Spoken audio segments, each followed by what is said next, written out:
Welcome to Total Retail Talks, your podcast channel for retail knowledge.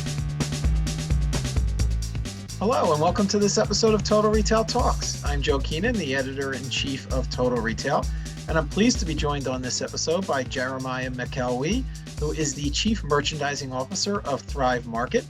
Jeremiah and I are going to be talking about Thrive Market's merchandising strategy, as well as a little bit of the role that private label products fit into that product catalog. So I want to take the opportunity to welcome you to the show, Jeremiah. Thanks so much, Joe. It's great to be here. So to get us started, I mentioned your title.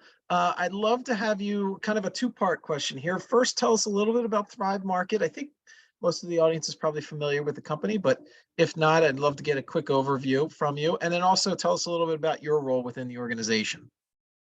Excellent. Yeah, I'd be happy to. So Thrive Market is a healthy and sustainable grocery store, and we're on a mission to make healthy living easy, affordable, and accessible for everyone. We have a very curated catalog, so we try our best to offer the highest quality, best ingredient products, but not a lot of redundancy. So in other words, you're not going to come into our store and find a proverbial 8 feet of peanut butter as you would in brick and mortar. We're online only, so you have the top 2 to 3 choices in any given category on the products that we found that taste the best, that are the healthiest, the cleanest label, and don't have any of the over 700 banned ingredients that we have in our quality guidelines. So that's a little bit about Thrive. My role is the Chief Merchandising Officer, so I oversee the teams that both curate all of the third-party branded products that we offer to our members, close to 7,000.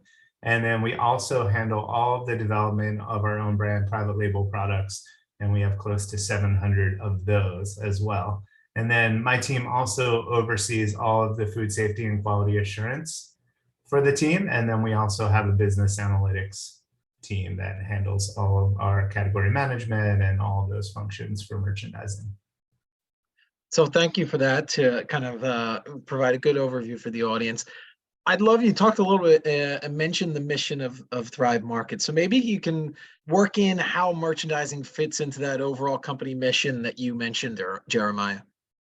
Yeah, I would love to. I mean, you have to remember who you're talking to here, and literally in my title is merchandising. So I may be a little biased, but I would say that we're the focus of the mission, if you will. But without great products and without our branded partners and our supplier partners, we don't have a mission, right? We don't have these amazing natural and organic products to offer to our members and to offer access to greater health to consumers nationwide. So central posit to our mission, if you will, and something that our team takes great pride in representing every single day. And then also just creating those win-win partnerships with our suppliers across both, like I said, branded, traditional sourcing, but also really getting in the weeds in supply chain and developing our own brand products and really partnering with farmers, growers, producers around the world so that our members get the highest quality products at the best possible price for the value that they're getting.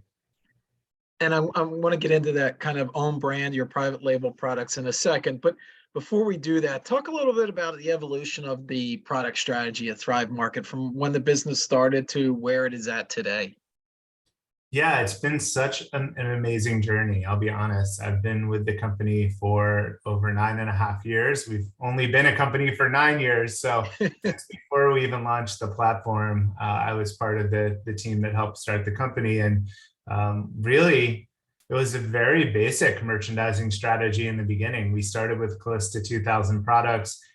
We looked at the top selling natural and organic products in the industry, and we built out what we thought was the most representative catalog that our members would be the most excited about. At the time, back in 2014, the paleo diet was just emerging and becoming a major trend. So our catalog tended to skew heavily in that direction when we first launched the company. And we worked with a lot of influencers as we launched the company. So that also really impacted our merchandising strategy and our catalog offering.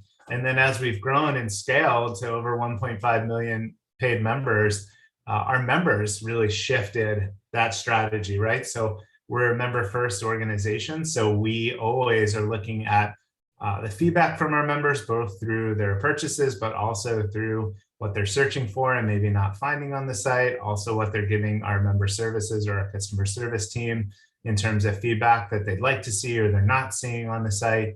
And then again, as I mentioned, we work with a network of influencers in the health and wellness space. So they also shape what we bring in and what we lean into in terms of the trends and in terms of where we take our catalog offering to meet our members' needs. So it's a very dynamic and ever shifting catalog.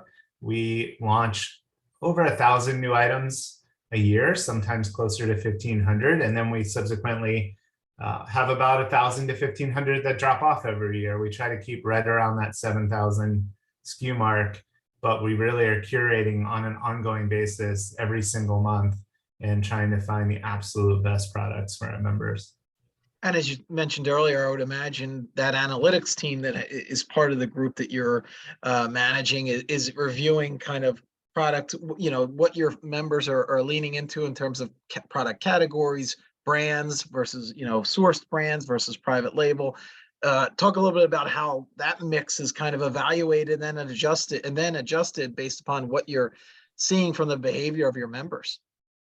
Yeah, it's very crucial, as you alluded to. So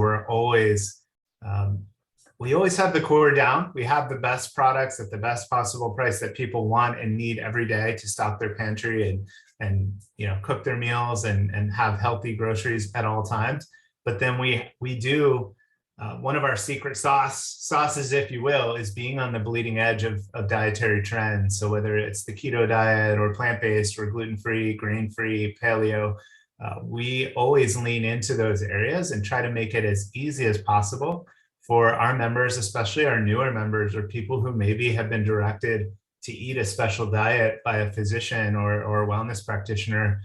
Make it easy for them to get into that diet and find the products they need. So we have over 70 different filters on the site. So you can filter by a diet. You can find all the products that fit into that specific need.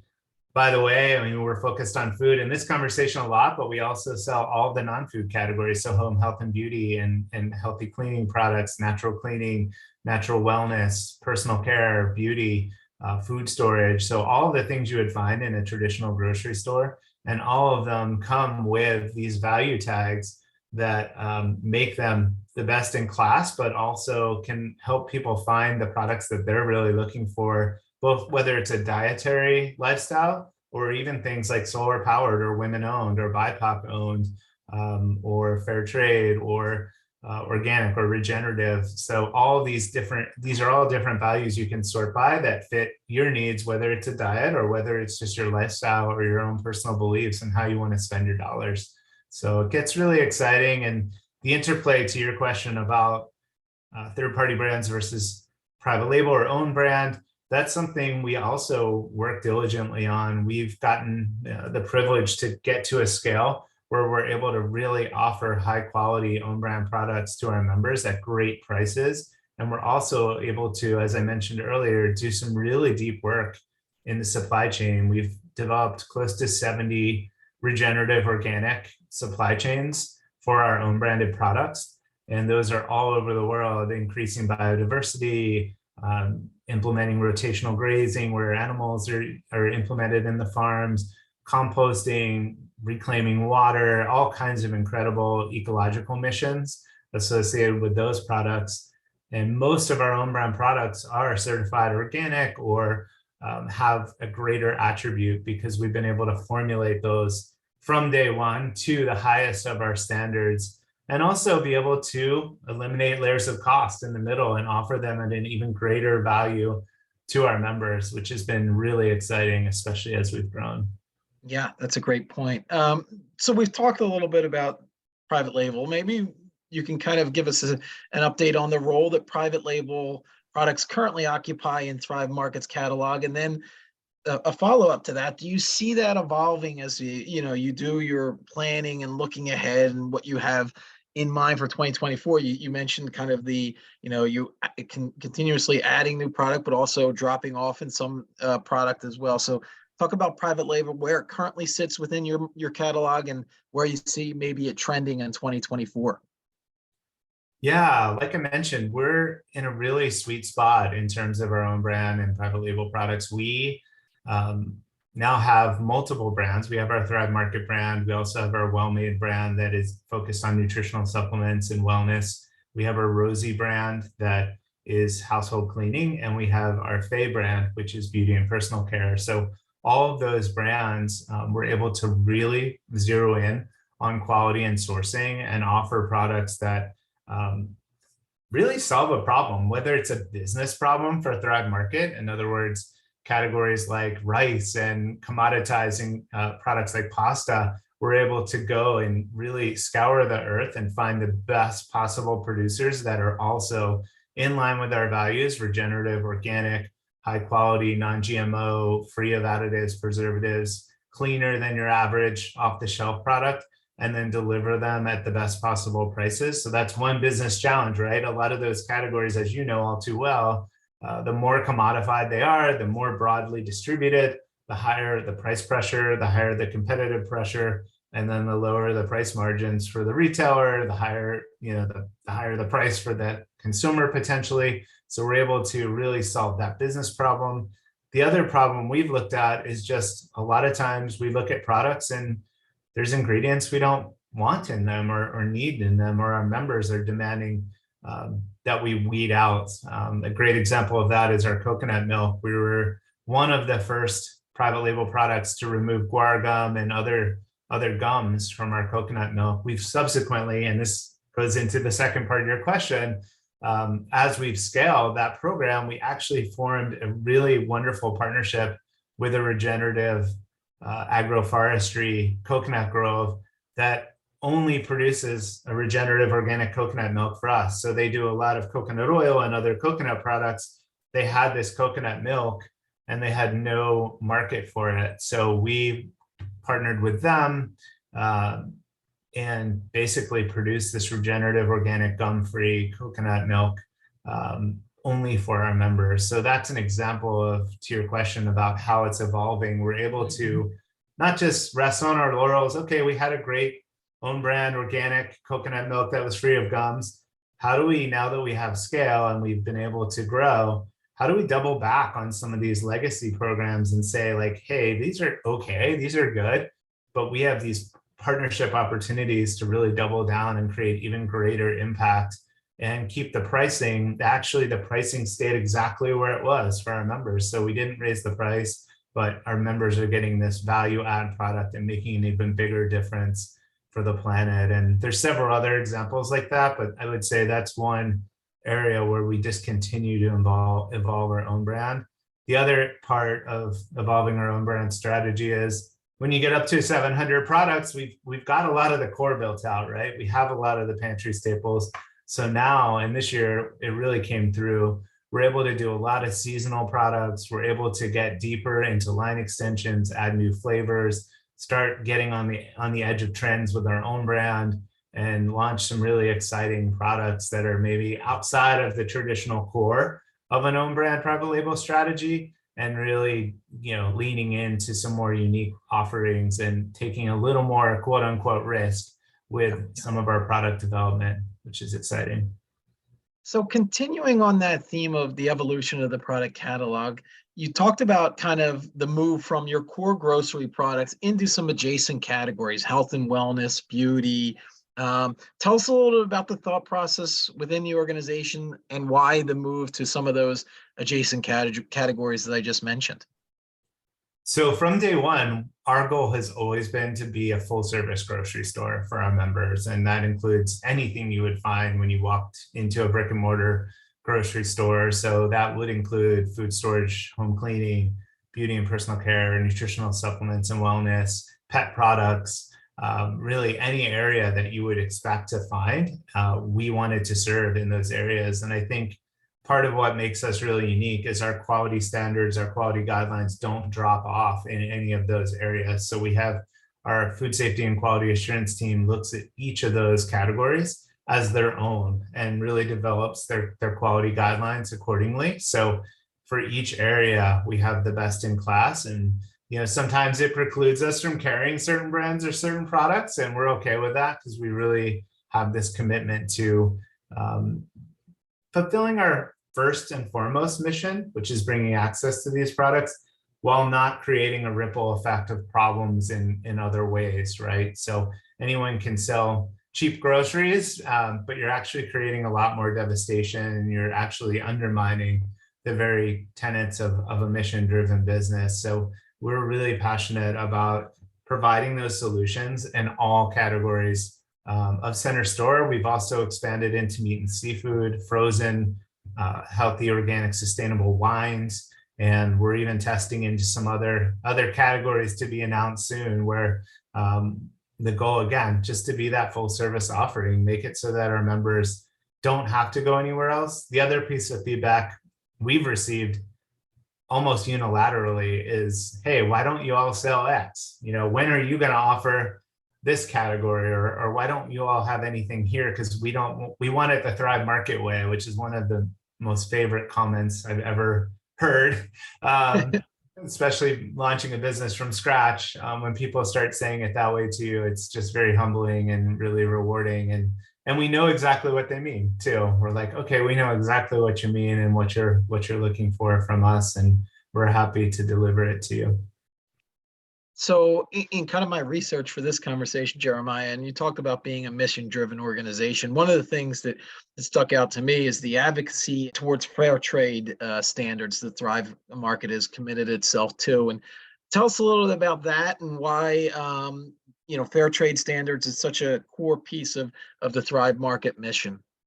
Yeah, I mean, again, being a mission-driven business and a membership mentality. So for every member that joins, you pay a $60 annual membership fee, and with that, we give away a free membership to a teacher, military veteran, first responder, or low-income family through our Thrive Gives program. So as part of that, you start thinking more broadly about the social impact and the people that you're serving. And I know as we started the company and looking back from day one, you think, well, we have to make sure we're taking care of the people, the humans that are throughout our supply chain, not just the members we serve. It does us no good if we're creating more poverty, more injustice through the products we sell. So really getting that transparency and really digging into the whole network so that we can ensure people are paid fairly, people are treated well, there's no labor or human rights violations happening that we can possibly be aware of,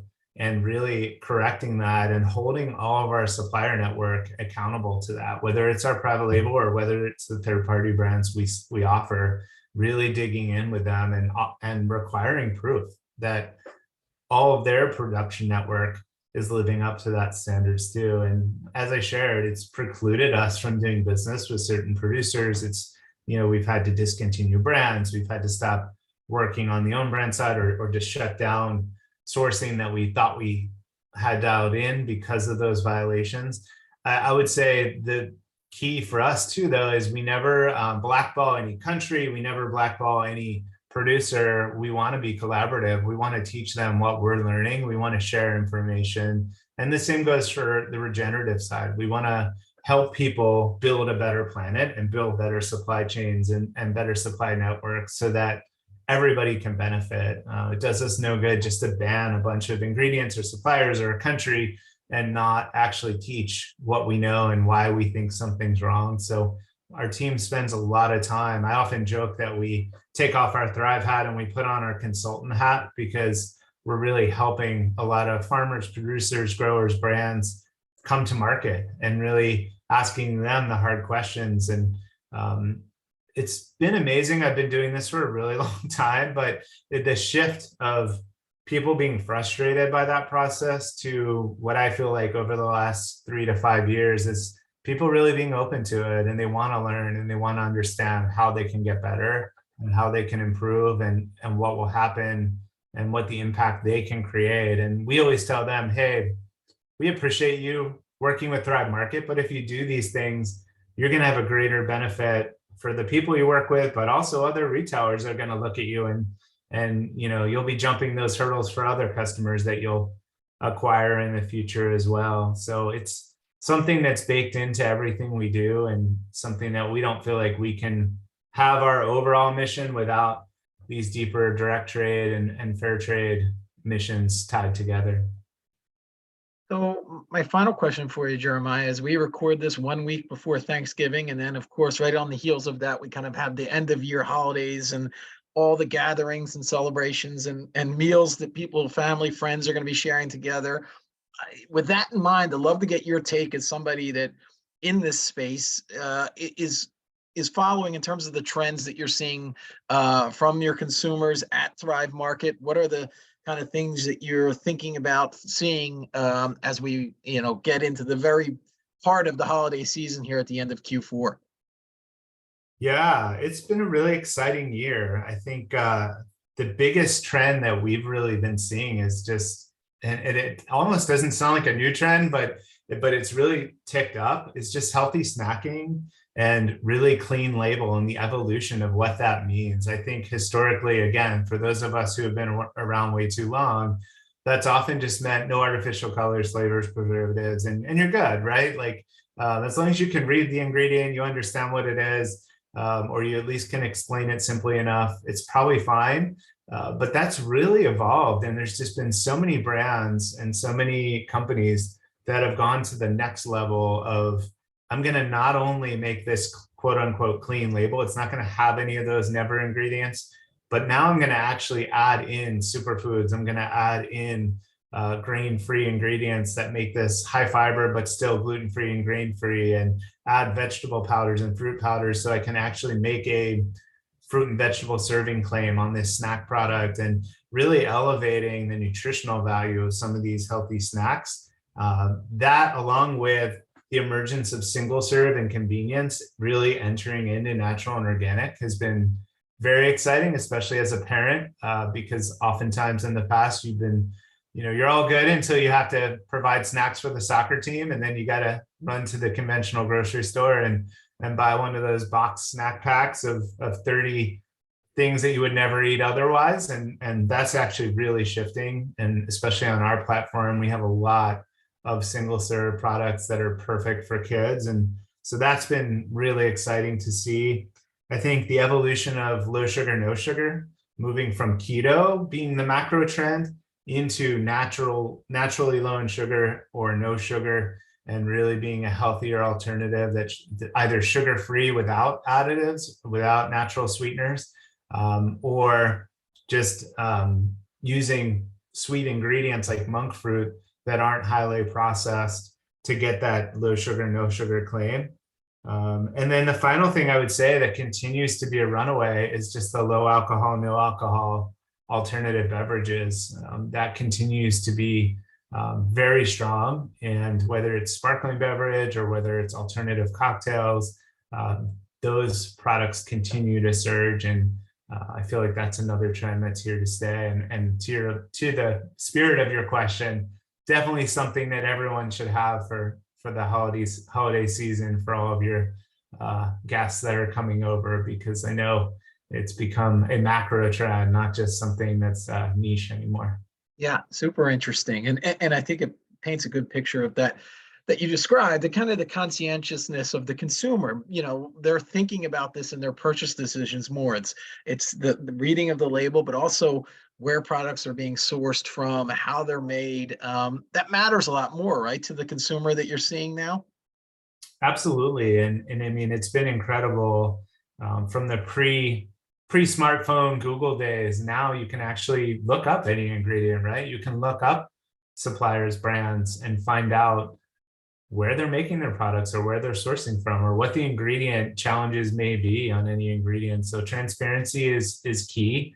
And I always like to say, in natural and organic specifically, we come with an advantage of actually having transparency as a tailwind for us, because most of our brands and the companies we work with are mission driven, or have made it a point to try to change big food and really shift and move the needle. So why not tout that even more and tell those stories and be proud of who we are in natural and organic.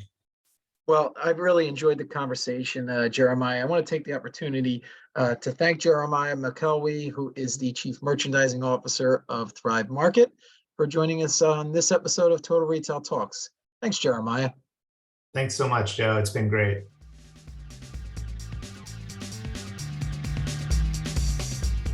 Thanks for listening. For more information on this podcast, please check out our podcast channel page at mytotalretail.com/podcasts for show notes. Total Retail Talks is available on Apple Podcasts, Google Podcasts, Stitcher, and Spotify. Make sure to subscribe on our podcast channel page as well. If you've enjoyed this episode, please take a few moments to rate and review this podcast. Thanks, and until next time, this has been Total Retail Talks.